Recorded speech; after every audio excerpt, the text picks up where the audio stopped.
Nous sommes le mercredi 25 janvier, nous sommes en direct en cette matinée, première édition du jour à 7 h ce matin.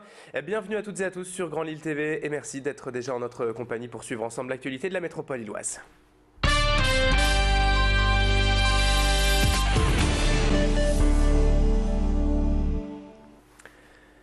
Et un clin d'œil tout d'abord pour démarrer cette édition avec la soirée After Work, bière et chocolat organisée hier soir à Lille par le club des buveuses de bière en talons-aiguilles.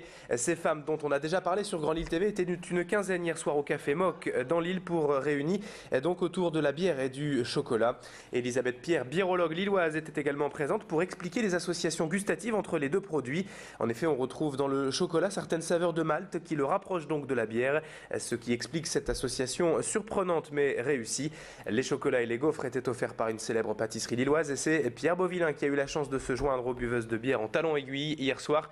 Présentation de la soirée avec Annick Castelin, présidente du club des buveuses de bière en talons aiguilles. Ce soir, on doit refuser du monde. On avait 50 personnes qui voulaient venir. On peut en accueillir que 25, donc on va devoir refaire une nouvelle séance. C'est vrai qu'on sent un engouement. Je pense que c'était quelque chose qui était attendu, c'est quelque chose qui plaît beaucoup.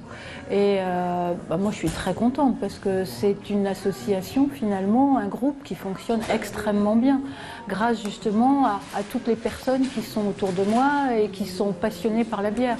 On a vraiment un engouement très fort autour des bières de spécialité, des bières de qualité. À la une de l'actualité de ce mercredi à présent, le mouvement des enquêteurs de l'INSEE. Ce n'est pas encore une grève, mais cela y ressemble déjà. Les salariés de l'Institut statistique français protestent contre leur statut de plus en plus précaire au sein de l'administration. Depuis novembre, les enquêteurs, près de 80% de femmes, n'effectuent donc plus certains relevés de prix. Et depuis janvier, ils ne renvoient pas les résultats des enquêtes effectuées auprès des ménages. Une action selon eux pour dénoncer leur statut précaire et leur faible rémunération.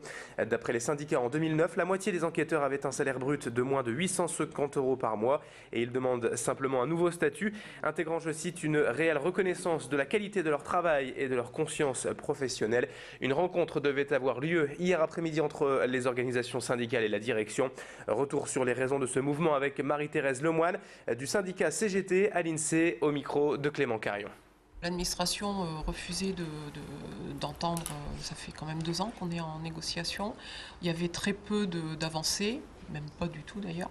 Et donc là, les enquêteurs se sont mis en mouvement. Les enquêteurs pris de leur côté refusent de faire certains relevés. Les enquêteurs ménages retiennent les questionnaires le plus longtemps possible, afin de montrer à l'administration qu'ils sont déterminés. S'il n'y a pas d'avancée dans les négociations qui vont arriver autour du 27 janvier et 3 février, le mouvement risque de se durcir.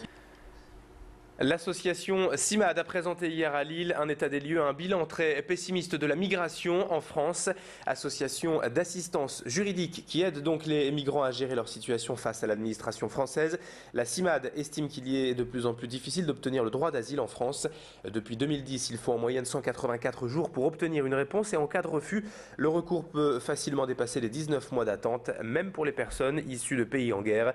Pendant ce temps, la seule aide officielle venant de l'État est l'allocation temporaire en attente d'emploi d'environ 300 € par mois. La CIMAD souhaite donc simplifier les démarches et une procédure unique avec le droit du travail pour les demandeurs d'asile et surtout une politique plus humaine envers les migrants. La CIMAD dans le Nord-Pas-de-Calais, c'est 5 permanences et près de 120 bénévoles qui totalisent 3000 personnes reçues en 2011. État des lieux avec Gaston Debar, président de la CIMAD, au micro d'Aurélien Flamand. La proposition de levier essentielle et qui pourrait être mise en œuvre très rapidement, c'est de faire en sorte qu'il n'y ait qu'une seule procédure et que tous les demandeurs d'asile soient traités de la même façon, avec les mêmes droits et en particulier le droit au travail. Étant donné aujourd'hui le délai moyen d'une demande d'asile qui est supérieur à 19 mois, il serait normal que ces gens-là puissent avoir un droit au travail plutôt que de leur verser une indemnité qui est bien insuffisante pour vivre. Il contribuerait à l'économie française de manière au lieu d'en dépendre. Depuis le mois d'octobre, sur le secteur de l'Homme, Lambersart, Armentières, soit 16 communes au total, la Poste mène une campagne de sensibilisation auprès de ses usagers pour leur rappeler que leur boîte aux lettres doit bien être installée en limite de voie au plus près pour faciliter les travails des facteurs, mais aussi pour leur éviter quelques accidents de parcours quand il faut s'enfoncer dans une allée pour porter le courrier. Les chiens, les gravillons, les sols glissants ou les voitures stationnées, autant d'obstacles à éviter et de risques pour les préposés. Par exemple, sur les 16 communes concernées, près de 40% des boîtes aux lettres sont mal positionnées et sur l'année 2010, la Poste a relevé 39 accidents sur le secteur. Une série de courriers est donc envoyée actuellement aux particuliers pour expliquer la bonne marche à suivre. Explication complémentaire avec Isabelle Raguet, la directrice de la plateforme de l'Homme, au micro de notre journaliste.